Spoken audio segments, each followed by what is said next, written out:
기도하고 우리 오전 성경 공부 모임 시작하도록 하겠습니다. 유인물은 뒤에 있으니까 필요하신 분들을 가져가시면 되겠습니다. 제가 잠깐 기도하고 우리 시작하도록 하겠습니다. 고맙고 감사하신 하나님 아버지, 또 한 주일 동안 저희들을 은혜 가운데서 지켜주셨다가 또 이렇게 복된 주일 맞이하여서 우리가 교회로서 지체로서 함께 모여 하나님을 찬양하고 또 하나님께 영광 돌릴 수 있는 귀한 또 우리 예배의 특권 허락해 주셔서 감사를 드립니다. 이 세상에 참 그리스도인들이 세계 곳곳에 많지만 또 우리같이 이렇게 하나님을 자유롭게 섬길 수 있는 나라 또 장소가 많지 않다라고 들었습니다. 하나님께서 특별히 우리 이 한국에 거하는 그리스도인들에게 이런 큰 은혜를 베풀어 주신 것, 우리는 늘 일상적인 것이고 당연한 것 같지만 우리가 눈을 들어서 다른 사람들을 보고 살펴볼 때 이것이 큰 은혜다라는 것을 우리가 깨닫고 하나님 앞에 감사하는 마음으로 또 온 마음과 뜻과 정성을 다하는 마음으로 오늘 하나님을 예배하고 경배할 수 있도록 우리의 마음과 생각들을 바꿔 주옵소서. 주님, 또 우리가 이 시간 예배드리기 전에 하나님의 말씀을 살필 때 이 말씀이 우리 여기 계신 성도분들에게 꼭 필요하고 유익한 말씀이 되도록 성령께서 또 역사해 주시고 함께 해 주시길 원하며 다시 한번 감사드리며 모든 말씀 예수님의 존귀하신 이름으로 기도드렸습니다. 아멘. 자, 우리 계속해서 이제 믿음과 관련된 내용을 살펴보고 있는데요. 제가 이제 이걸 왜 자꾸 여러 번 말씀드리면 믿음은 너무나 중요하기 때문이죠. 아무리 강조해도 지나치지가 않습니다. 왜냐하면 이 믿음의 여부에 따라서 우리의 구원이 결정되고 또 사탄도 이걸 잘 압니다. 그래서 사탄이 이 믿음에 대해서 굉장히 거짓된 것, 또 헷갈리는 가르침들을 많이 뿌립니다. 그 다음에 또 우리가 일부러 그런 것은 아닙니다만 우리가 성경을 좀 정확하게 또 자세하고 확실하게 살피고 이런 것들이 좀 부족해지다 보니까 이건 뭐 좀 어쩔 수가 없습니다. 왜 그러냐면요, 이 기독교 신앙은 유대인들이 예수님이 유대인에게 오시고 나서 그 다음에 곧바로 우리 한국 사람들한테 전해진 게 아니죠.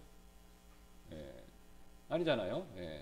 일단은 서구권을 갔다가 거기서 복음이 흥황해지면서 거의 기독교 국가가 되는 나라들도 굉장히 많았다가, 그렇죠. 물론 뭐 천주교의 잘못도 있지만 그 뒤로 이제 종교개혁 이후에는 성경적으로 믿는 사람들이 자유롭게 믿게 됐고, 또 그걸 목적으로 미국 같은 나라, 영국에서도 이제 우리 이제 최소한 회중교회 같은 교회들이 존재했었고, 미국 같은 경우는 신앙의 자유를 위해서 또 나라를 세운 거지 않습니까? 미국이 왜 건국됐냐라고 했을 때 넘버원 그 첫 번째 이유가 뭐냐면 신앙의 자유예요, 그렇죠? 그래서 이제 그 신앙의 자유에서 이제 요즘에는 미국 사람들이 요 기독교가 약해서 신앙을 빼버렸습니다. 그래서 자유, 그죠? 그래서 자유만 하다 보니까 어떻게 됐습니까? 방종으로 가고 있는 거죠. 그래서 이건 제 얘기가 아니라 우리 미국 그리스도인들이 개탄을 하는 그 내용 부분입니다. 신앙은 빠지고 자유만. 그러니까 이 자유란 게 뭐냐면 원래 미국을 건국했던 사람들이 신앙 안에서 자유예요. 그러니까 요 신앙 안에서 자유를 우리가 누리면서 외부에 또는 국가 권력에 방해를 받지 않고 우리가 하나님의 말씀에 따라서 신앙생활을 하고 싶다. 이게 목적이었던 겁니다. 근데 이제 기독교가 또 미국 기독교 약화되니까 요 신앙이 싹 빠져버리는 거죠. 그러니까 자유가 되니까 지금 어떤 그 현상이 나타났습니까? 뭐든지 자기가 하고 싶은 대로 해요. 방종, 그죠? 그러니까 삶의 모습들이 굉장히 죄된 쪽으로 많이 흘러가고 있는 거죠. 근데 더 안타까운 것은 이제 우리가 처음에는 이제 우리도 이제 70년이지 않습니까? 사실 한국이 이제 제대로 근대화됐다. 그러니까 근대화라는 것은 뭐냐면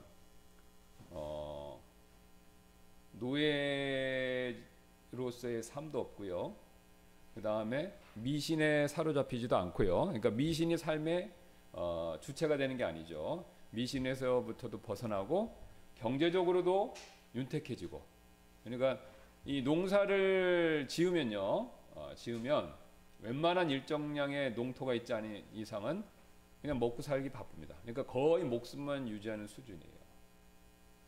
그렇죠? 그러니까 농업으로만은 잘 살기 어려워요. 그건 인류의 역사가 보여주는 거죠. 그러니까 또 농업이 아닌 다른 방식의 경제생활하고, 그러니까 우리가 현재 누리는 이런 모습, 이걸 이제 우리가 근대화 이렇게 얘기하는데, 이런 근대화가 한국은 언제부터 본격적으로 시작되냐면 6.25 전쟁 이후입니다. 그러니까 조선 왕조 말 그때는 뭐 여전히 뭐 나라가 혼탁했기 때문에 정신이 없었고요.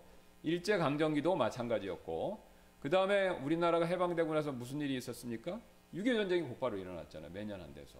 그래서 그나마 가지고 있던 거, 그나마 일본 사람들이 우리한테 이렇게 뭐 만들어준 뭐 서구의 시설들, 도로, 철도, 뭐 공장 이런 거, 이런 것도 6.25 전쟁 나면서 어떻게 됐어요?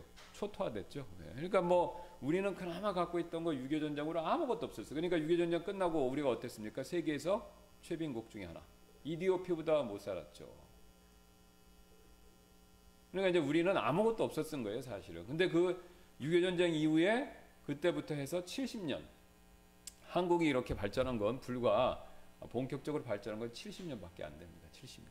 70년이면 여러분 두 세대 정도밖에 안 돼. 30년씩 치면 두 세대. 그러면 여러분 우리 기준으로 여기가 연배가 대부분 있으시니까 아버지 때, 부모님 때부터 사실 우리가 이렇게 발전하기 시작한 거예요.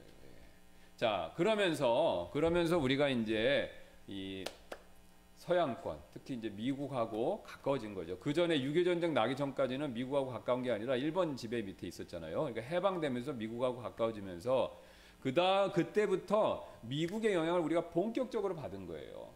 자, 근데 이제 그때 미국 영향을 본격적으로 받을 때 뭐가 큰 역할을 했냐? 기독교가 굉장히 큰 역할을 했어요. 여러분이 잘 아시는 것처럼 이승만 대통령은 우리나라 최초 대통령인데 그분은 보통 사람이 아니에요. 원래 왕족 출신인데 과거 공부를 하려고 그러다가 이게 과거가 폐지되면서 이제 그때 막 이제 구한말이 되면서 이제 개혁을 시도했잖아요. 그래서 과거를 폐지하니까 할 게 없어진 거예요. 자, 그때 정확히 지금 생각했는데 미국 선교사를 만난 거예요. 서재필하고 미국 선교사를 만난 거예요. 그 선교사를 만나서 선교사가 가르치는 성경 공부 모임에 간 겁니다. 거기서 구원을 받은 거예요. 근데 이분이 워낙 머리가 똑똑하니까 거기서 영어를 배워갖고 한 4년 만에 영어로 졸업연수를 했대요. 그 학교에서. 그리고 이제 선교사님들이 이렇게 보고 서대필 우리 박사님이죠. 최초의 한인 의사예요. 우리나라에서 그리스도인이고. 그래서 이게 보고 이 사람은 은사가 있다. 그래갖고 이분을 이승만 그땐 대통령이죠. 이승만 이분을 미국으로 유학을 추천한 거예요. 그래서 연결을 해갖고 미국에 있는 대학에다가 보냈습니다. 이 사람을. 그래서 이분이 이제 워싱턴 대학이라고 해서 그 미국에서 명문 대학 아이비 명문 중에 하나인데, 근데 거기에 가서 공부를 한 거예요. 이제. 근데 이제 그때는 뭐 지금하고 완전 틀린데 이 위학생들이 공부를 하러 오면 뭐 일도 할 수 있고 뭐 도와주는 게 많이 있었어요. 그래서 어쨌든 막 자기가 식당에서 접시 닦으면서 뭐 그런 일을 하고 그 다음에 이제 대학원으로 하버드, 프린스턴 이런 데를 순서대로 갔죠. 하버드, 프린스턴을 순서대로 갔어요. 그 다음에 그 자기 대학원에서 교수님 중에 지도 교수가 누구냐면 위드로 윌슨이에요. 이분이 누구냐면 나중에 대통령이 됩니다. 미국의 대통령이 됐어요. 위드로 윌슨이. 이게 국제정치 교수인데 이분이 나중에 그 좀 뒤에 위드로 윌슨이 미국 대통령이 됩니다. 그러니까 자기 후에 미래의 대통령이 될 사람이 자기 은사예요. 그래갖고 이승만 이분이 미국에 가서 신앙의 바탕으로 한 정치 체계 이거를 굉장히 잘 배운 겁니다. 굉장히 잘 배운 거예요. 그래서 이분이 이제 한국에 돌아와서 기독교를 바탕으로 한 나라를 건국하자 이렇게 그 모티브를 세우고 그래서 대한민국 건국하는 과정에 굉장히 막대한 영향을 끼친 겁니다.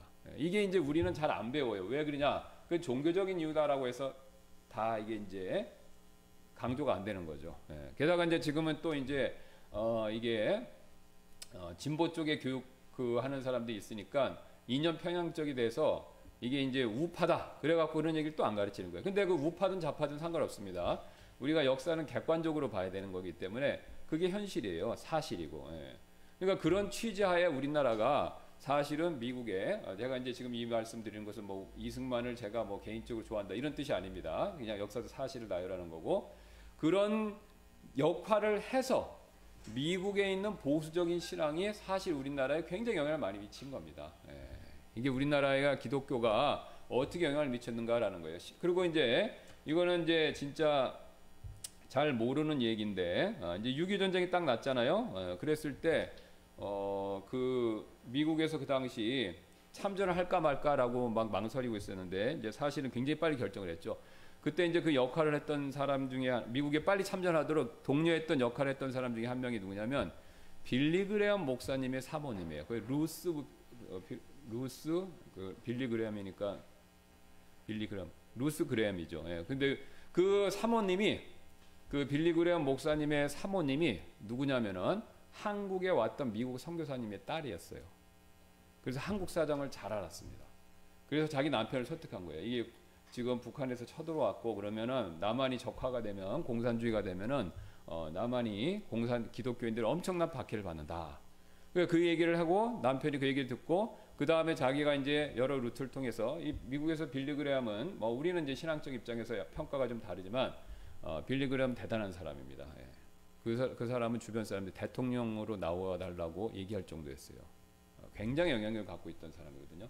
그래서 그 사람이 그 빌리 그레엄 그 목사님이 지금은 돌아가셨지만 그 당시 트루만 대통령한테 전화를 걸어갖고 사정이 여차여차해서 하시니까 대통령께서 빨리 이거를 결정하셔야 된다라고 조언을 줬다는 거예요. 예. 이거 굉장히 놀랍지 않습니까? 예. 그러니까 이렇게 한국은 특히 미국이 보수적인 신앙을 여전히 가지고 있었을 때 그때 막대한 영향을 받은 겁니다. 막대한 영향을 받은 거예요. 그러니까 우리나라 대통령이 기독교인이었고 그 다음에 재헌국회라고 해서 첫 번째 국회를 할 때 국회를 시작할 때 여러분 기도로 시작한 거 아세요? 전부 모여갖고 그 당시 상당히 많은 사람들이 기독교인이었어요. 3.1조 운동을 할 때도 여러 종파가 모였다 그 정도로 얘기지만 대다수 여러 종파가 맞은 건 맞아요. 근데 원불교, 불교 이런 사람들은 소수고 대다수가 기독교인이었습니다. 이런 내용을 이제 안 가르쳐요. 왜? 아까 말씀드렸지 정치적인 편향성과 그 다음에 종교적인 이유다라고 해서 안 가르치는데 이건 사실입니다. 예. 여러분이 좀만 조사해보면 다 나와요. 그래서 그 당시에 우리 나라가 국가를 재건하고 그 다음에 건설하고 그럴 때 특히 미국에 여전히 그 당시까지만 해도 영향력을 끼쳤던 보수적인 기독교 영향을 굉장히 많이 받았습니다. 이제 제가 여쭤보고 또 이게 제가 조사한 바에 의하면 미국은 이제 1970년대 80년대를 기준으로 이 기독교의 그 흥망성쇠가 난다. 보통도 그렇게 얘기해요. 그러니까 70년 80년 전까지는 미국에서는 보수적 기독교가 굉장히 영향을 많이 끼쳤는데 70년 80년 넘어가면서 이게 기독교가 기우는 거예요. 우리도 지금 기독교가 그렇게 기우는 걸 느끼시죠? 옛날과 같지 않고 그죠? 예. 그러니까 미국은 이게 70년대 80년대 이걸 겪은 겁니다. 예. 우리 이제 기독교 점점 약해져요. 뭐 옛날에는 기독교를 감히 누가 뭐 개독교다 이렇게 얘기하는 사람도 없었고 목회자를 개인적으로 욕하는 사람들도 거의 없었어요. 예. 제가 어렸을 때만 해도. 예. 근데 지금은 뭐 이제 교회도 잘못한 게 있죠. 잘못하는 모습들이 많이 있으니까 그거에 대해서 굉장히 지탄하고 뭐 어떤 사람들은 극도로 혐오하는데 예. 그런 일이 지금 우리는 현재 일어나고 있지만 미국은 그때 70년대 80년대 일어났습니다. 근데 우리가 이제 미국의 영향을 받을 때가 그 전이에요. 50년부터 70년대 사이 딱. 그러니까 그때 영향을 받아갖고 우리나라의 시작은 굉장히 기독교 영향을 많이 받은 밑바탕에서 출발한 겁니다. 예. 밑바탕에서 출발한 거예요. 그래서 우리 신앙이 우리 스스로 만들어낸 게 아니라 하나님께서 섭리적으로 베풀어 주신 거죠. 예, 미국 기독교인들을 통해서 그래서 우리에게 영향을 미치고 우리가 그걸 통해서 배운 거예요. 자, 그러다 보니까 이게 한 바퀴 돌아오다 보니까 우리가 이 성경 같은 것도 이제 영어를 통해서 온 거잖아요. 우리 이제 킹제임스 성경을 믿으니까 킹제임스가 영어잖아요, 그죠? 헬라어가 아니라 원어에서 영어로 바뀐 것, 또 영어로 바뀐 걸 또 우리가 보고 있는 겁니다. 자, 그러니까 우리는 이제 한 번 걸러서 오면서 이게 영어가 우리가 모국어가 아니니까 우리가 이제 이해하는데 한계가 있어요, 사실은. 그러니까 이 한계가 있다라는 건 뭐냐면 우리가 문화적인 선입견을 갖고 있는 거예요. 선입견. 그러니까 우리가 이거를 잘 조심해서 그것을 잘 필터링을 걸러야 정확하게 이해할 수 있다 이겁니다. 그 중에 하나가 바로 뭐냐면 믿음에 대한 내용이에요. 그래서 누누이 말씀드리지만 성경은 믿음 때문에 구원받는다라는 표현이 없어요. 어떤 분들은 그게 뭐 대단합니까? 뭐 믿음으로 구원받는 건 맞는데 그거 맞는 말이죠. 근데 우리가 좀 더 정확하고 그 다음에 확실하게 우리가 하나님의 말씀을 이해하려면 특히 구원과 관계돼서는 성경이 말하는 바를 정확하게 따라가야 돼요. 예. 그러니까 믿음 때문이라는 구절은 한 구절도 없습니다. 그러니까 믿음을 통한 은혜, 믿음을 통한 하나님의 의라고만 얘기하지 믿음 때문에 구원받는다 이런 얘기가 없어요. 우리가 통상적으로는, 우리가 일반적으로는 믿음 때문에 구원받는다는 말을 늘 하죠. 예, 그러나 그게 엄밀하게 정확한 것은 아니다라는 거예요. 자, 근데 이제 영어권으로 넘어가면 미국 사람들은요, 신앙을 이게 성경 말씀 정확히 알면요, 믿음 때문에 구원받는다는 표현을 안 써요. 그냥 by faith, through grace 이렇게 얘기해요. 제가 우충환 목사님의 설교 원고를 늘 보잖아요. 그럼 매번 그렇게 정확하게 얘기를 해요. 그러니까 성경을 미국 사람들이 아는 사람은 제가 말씀드린 것 같이 이해하고 그렇게 얘기한다는 거예요. 물론 믿음 때문에 합니다라는 게 그렇게 얘기하는 사람들도 있어요. 미국 사람이라고 하지만, 그러나 성경을 붙들고 성경의 정확한 의미를 추구하고 연구하고 살피는 사람들은 절대 그렇게 얘기를 안 한다 이겁니다. 그럼 이런 현상이 왜 일어났냐? 왜 일어났냐? 아까 말씀드린 우리가 한 바퀴 돌아서 와서 그렇습니다. 한 바퀴 돌아서 오니까. 그러니까 우리가 이제 영어에서 전치사 같은 것에 대한 정확한 이해가 우리가 약하잖아요. 이제 우리 한국 사람들이 영어를 배울 때 제일 약한 게 뭐냐면, 영어를 좀 해도 제일 약한 게 뭐냐면 관사, 조동사, 전치사예요. 이걸 아실 겁니다. 그러니까 우리가 would를 써야 되는데 should를 써야 되는지, 이게 might을 써야 되는지 have를 써야 되는지 이게 헷갈리는 거예요. 이게. 그 다음에 더, 그 다음에 붙이냐 안 붙이냐 이거, 그죠?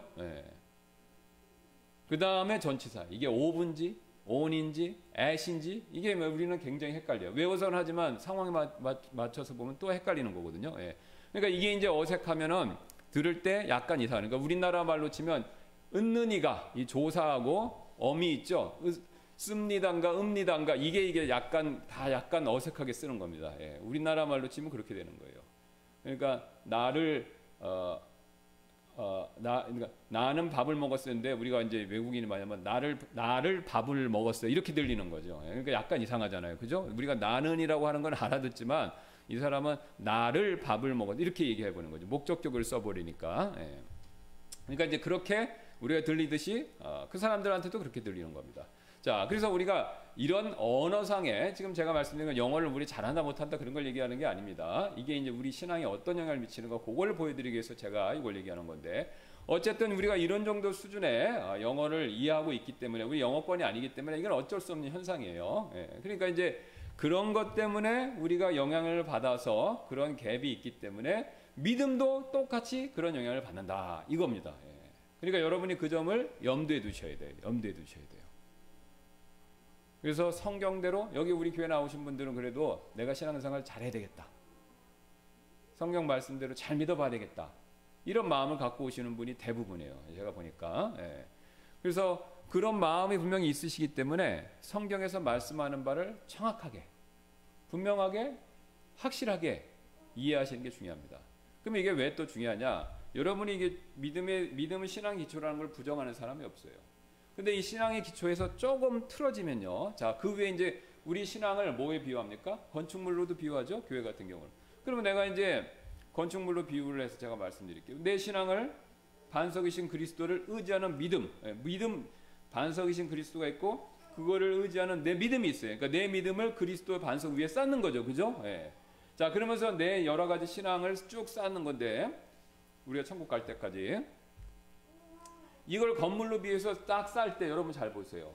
여러분 벽돌로 쌓은 건물 보신 적 있죠? 이렇게 각을 딱 져갖고, 그죠? 여기 이제 콘크리트인데 벽돌로 건물을 딱 쌓아놓은 거 쓸 때 여러분 이 벽돌을 밑에 놓고 기초에 쌓을 때 조금만 틀어지면 어떻게 됩니까? 위로 올라가면요, 이 기울어요. 그러니까 그걸 막기 위해서 어떻게 합니까? 벽돌 쌓는 건 줄을 이렇게 딱 대고 딱 대죠. 줄을 딱 세워놓고 여기 붙여 세워놓고 그 줄에 맞춰서 일정 거리를 대고 벽돌을 쌓아요. 그렇지 않고 감으로 하면 어떻게 됩니까? 분명히 한쪽으로 이게 쏠리면서 나중에 높이 쌓으면 쌓을수록 어떻게 됩니까? 쓰러져 버립니다. 그러니까 우리의 신앙도 마찬가지다. 믿음은 너무나도 중요한 우리 신앙의 기초 원리인데, 이게 약간의 오해, 무지, 그 다음에 내 개인적인 추측, 선입견 이런 걸로 해서 약간씩 빗나가는 거예요. 그럼 약간씩 빗나가면 어떻게 되냐? 나중에 신앙생활 할 때 신앙이 조금 왜곡됩니다. 그리고 이제 잘못하면 극단으로 가는 경우도 많고요. 극단으로 가는 경우도 많고, 그리고 이제 더 심하면은 이단에 또 막 기웃거리는 것도 많고, 구원 못 받은 데다가 이런 엉뚱한 생각을 막 가지면 이단 되는 겁니다. 아주 쉽게. 예. 자, 그래서 제가 이걸 이제 계속해서 강조해 드리는 이유가 뭐냐면, 여러분이 알고 계시지만 정확히 알고 계셔야 된다. 그러니까 제가 이 말씀을 드리면 어떤 분들은 굉장히 놀라고 섭섭해하고 충격을 받아요. 왜요? 왜 그러냐? 그러면 내가 지금까지 알았던 게 잘 틀렸네? 예, 틀렸다는 게 아니라 바로 잡아 드리는 건데, 틀렸다고 또 생각을 많이 하세요. 예. 그래갖고 또 거부를 하시는 겁니다. 예. 그런데 그렇게 해서 거부해봤자 개인적인 영적인 유익은 없으십니다. 예. 아까 말씀드렸지, 그 위에 자꾸 쌓아봤자 어떻게 하냐면 점점 신앙이 어긋나기 때문에 그렇습니다. 예, 어긋나기 때문에 그래요. 그러니까 처음부터 기초를 잘 쌓아야 된다. 그래야 우리 신앙이 곧고 바르게 잘 성장하고, 그 다음에 하나님이 원하시는 모습으로 잘 성장할 수가 있다는 거죠. 여러분 뭐 어렸을 때 또 예를 바꿔서 우리가 신앙이 자라라는 것을 아기가 자란다라는 것을 비유하죠. 근데 여러분 북한 아이들 보세요. 북한 아이들은 키가 작아요. 그죠? 체격도 작고. 왜 그렇습니까? 영양실조. 어렸을 때 골고루 잘 먹어야 되는데 제대로 못 먹는 거예요. 그리고 각종 영양 결핍에 따른 뭐 구루병, 각기병, 뭐 여러 가지 질병들이 있는 겁니다. 키도 작고 왜소하고, 그 다음에 여러 어린아이임에도 불구하고 젊은 사람에도 불구하고 질병들이 있는 거예요. 건강하지 못하다라는 거죠. 왜 그렇죠? 제대로 필요한 것을 못 먹어서. 정확하게. 그러니까 요즘에는 또 우리는 너무 과해서 탈이기도 하지만 뭘 먹어야 되는지 다 나왔잖아요. 그러니까 그걸 정확하게 막 먹이지 않습니까? 키 클면 뭘 먹이고, 또 어렸을 때는 뭘 해야 되고, 뭐 먹이고, 뭐 칼슘 뭐 이런 게. 그래서 그 결과 어때요? 요즘에 젊은 사람, 저는 요새 굉장히 깜짝 놀랐습니다. 깜짝 놀랄 때가 많아요. 지하철이나 버스 타고 다니면 남자분들이 키가 전부 다 머리통 하나보다 더 큰 거예요. 젊은 사람들. 심지어 여자분들도 저보다 더 큰 분이 많은 거예요. 우리 때는 저도 큰 칙인데 크다고 말을 못해. 그 다음에 우리 부모님 때는 훨씬 작으세요. 그러니까 우리 부모님도 우리를 볼 때 크다고 그러는데, 우리가 지금 젊은 사람 보면 더 큰 거예요. 예. 제 아들도 크고, 또 이상하게 우리 조카들은 다 커요. 예. 여자 조카도 있는데 여자 조카도 키가 큽니다. 예. 저보다는 작지만 그래도 그거보다 조금 작은데 한 170 가까이 되는 거예요. 다 큽니다. 다 커. 부모님들은 다 크진 않은데. 왜 그렇습니까? 뭐 크는지 어떻게 정확하게 알고 애들한테 잘 먹여서 그런 거죠. 예. 심지어는 급식할 때도 영양사가 왜 있습니까? 골고루 잘 먹이게 하려고 그렇게 일부러 영양사를 배치해서 그렇게 급식을 주는 거잖아요. 그러니까 아이들이 어떻습니까? 잘 자라는 거예요. 자, 똑같습니다. 그래서 신앙도 우리가 정확하게 알아야 우리 신앙이 잘 자란다. 그러니까 이거를 명심하셔야 됩니다.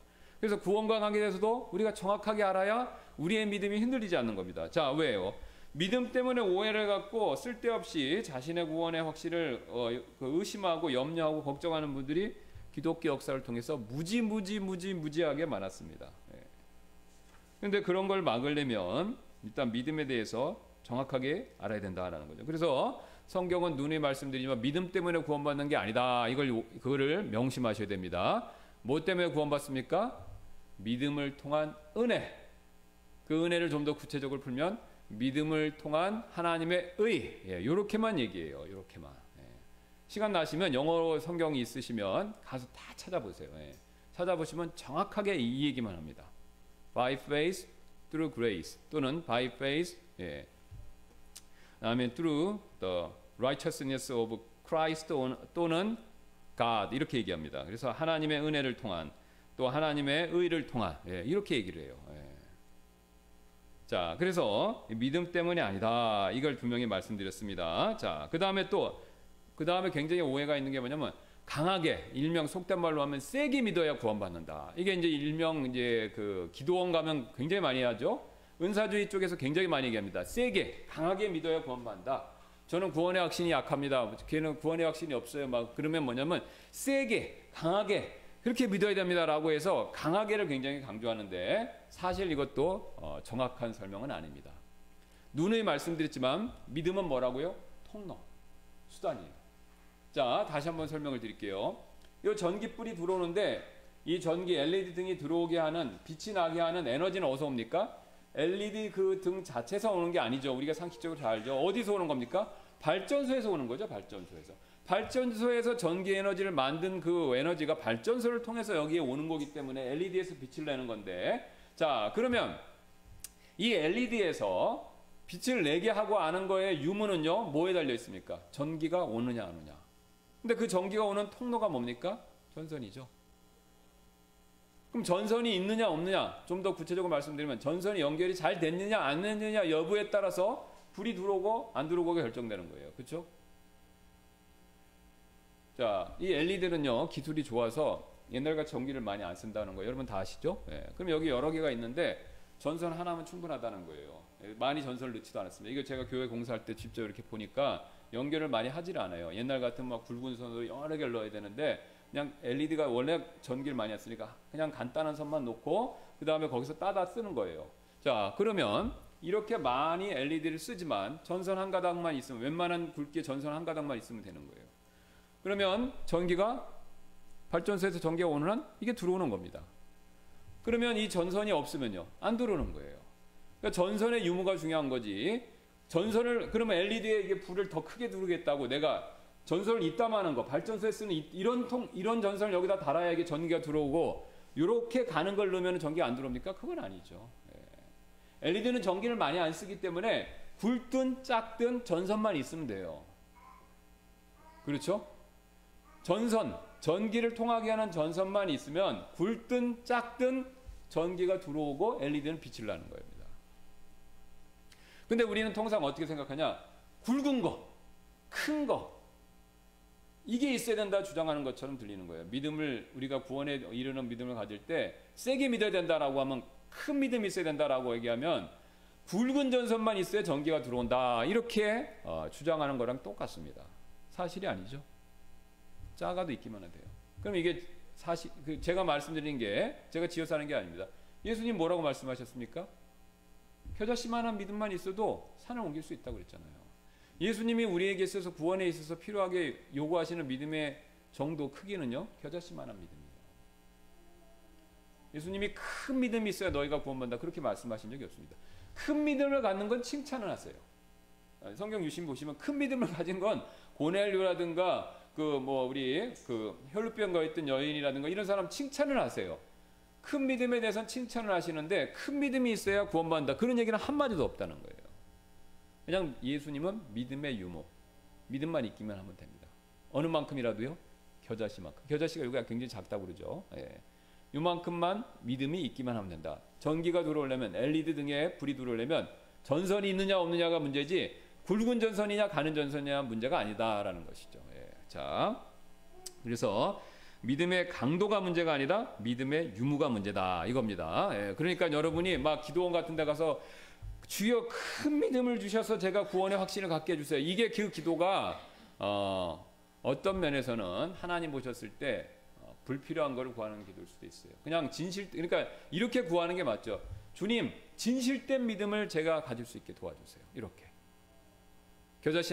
겨자씨 하나만큼이라도 진실된 믿음, 진짜 믿음을 가질 수 있게 해주세요, 이렇게 기도하는 게 하나님이 더 기뻐하시는 기도가 된다라는 것이죠.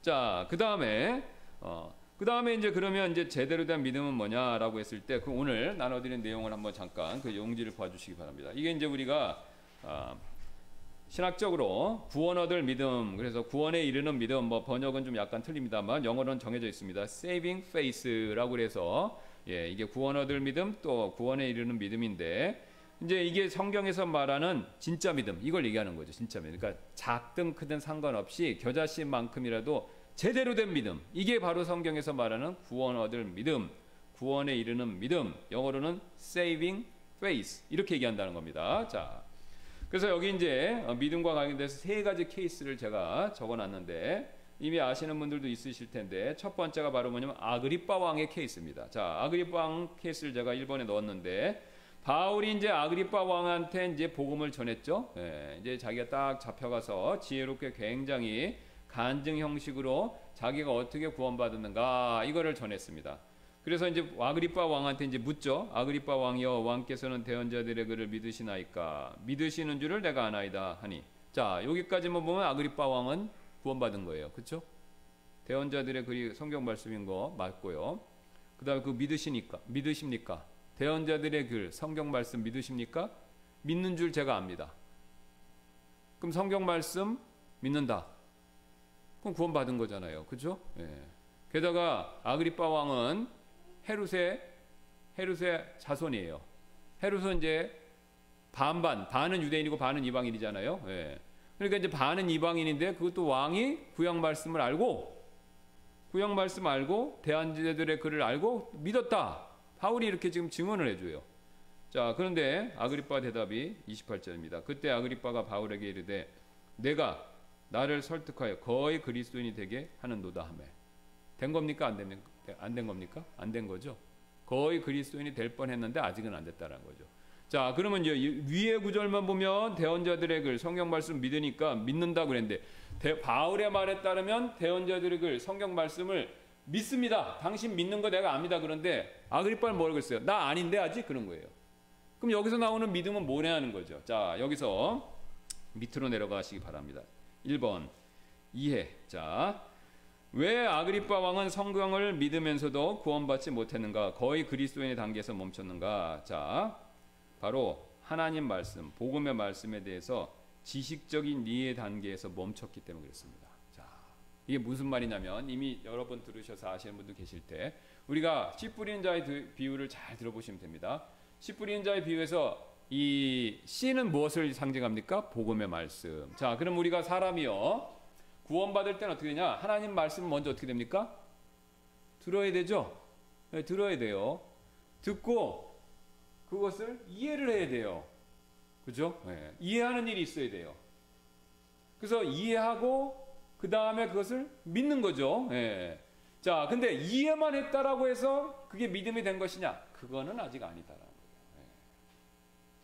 자, 이해라는 것이 진정한 믿음으로 가는데 필요한 요소지만 이해 자체가 믿음의 완성은 아니라는 거예요. 네. 그래서 여기 이제 26장 위에 보면 위에 한번 가겠습니다. 사도행전 26장 한번 가보세요. 그 베스도는요, 사도행전 26장 한번 가서 보시기 바랍니다. 그 얘기는 뭐냐면 베스도하고 차이가 있는 거죠. 최소한 아그리빠는요 이해한 겁니다. 바울이 말한 내용, 하나님의 말씀, 구약 말씀을 인용해서 구약에서 예언했던, 대언하였던 그 메시아가 바로 누구냐면 예수 그리스도다. 그분이다. 나사렛 청년이었던 예수님이 바로 그 대언자다. 이것을 바울이 논증을 하고 있는 겁니다. 구약 말씀을 인용해서 그걸 논증하는 거예요. 거기다가 이제 자기 개인 간증을 덧붙여서, 그러니까 자기 개인 간증을 기본으로 해서 구약 말씀을 인용해서 그분이 바로 예수님입니다. 나는 그 예수님을 만나고 믿었습니다. 이렇게 얘기를 한 겁니다. 그러니까 베스도는 뭐라고 했어요? Are you crazy? 이렇게 된 거죠.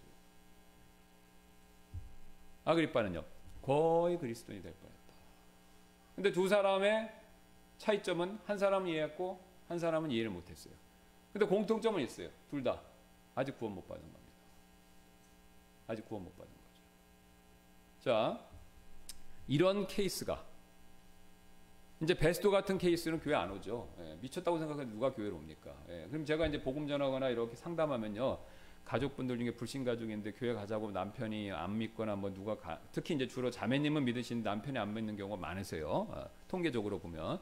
그러면 이제 얘기하면요, 처음에 뭐라고 하냐면 굉장히 완악하고 또 무지한 남편들은 뭐냐면 미쳤다고 그런다는 거예요. 자기 와이프가 미쳤다.